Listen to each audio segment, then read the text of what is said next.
भारत के एक गांव में एक सोच ने एक खामोश क्रांति को जन्म दिया और इसकी शुरुआत हुई एक बहुत ही सरल लेकिन ताकतवर काम से।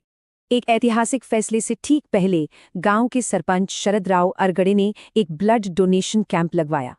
200 से ज्यादा गांव वाले आगे आए और ये एकजुटता का एक मजबूत प्रतीक बन गया। फिर आई 5 फरवरी 2026 की तारीख, जब सोंडला गांव ने एक बहुत बड़ी घोषणा की। गांव की ग्राम सभा ने मिलकर एक प्रस्ताव पास किया जिसमें 3 सबसे जरूरी बातें थीं। इस प्रस्ताव में कुछ ऐसे नियम बनाए गए जो रोजमर्रा की जिंदगी में इस बदलाव को असलियत बना सकें। तो ये जाति व्यवस्था आखिर है क्या? ये समाज को बांटने का एक बहुत पुराना और गहरा तरीका है। ये आर्थिक क्लास से अलग है। जाति जन्म से तय होती है, जिसे बदलना लगभग नामुमकिन रहा है।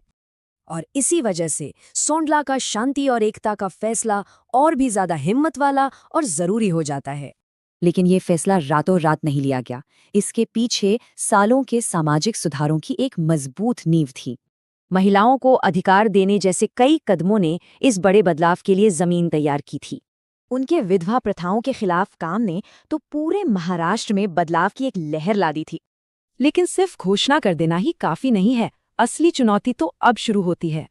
सबसे बड़ी मुश्किल है आरक्षण प्रणाली। सरकारी फायदों के लिए तो जाति प्रमाण पत्र की जरूरत पड़ती है, और शादी ब्याह जैसे मामलों में पुरानी सोच को बदलना सिर्फ कागज पर नियम बनाने से कहीं ज्यादा मुश्किल है। इन मुश्किलों के बावजूद ये पहल जमीनी स्तर पर एक बड़ा सामाजिक प्रयोग है। गांव के सरपंच के मुताबिक ये जाति की सोच से आजादी पाने के लिए एक बहुत जरूरी कदम है। सोंडला की कहानी ये दिखाती है कि बड़े बदलाव की शुरुआत हमेशा ऊपर से नहीं बल्कि नीचे से भी हो सकती है। तो अगर एक छोटा सा गांव सदियों पुरानी लकीरों को मिटा सकता है, तो सोचिए ऐसी खामोश क्रांति और कहां-कहां शुरू हो सकती है।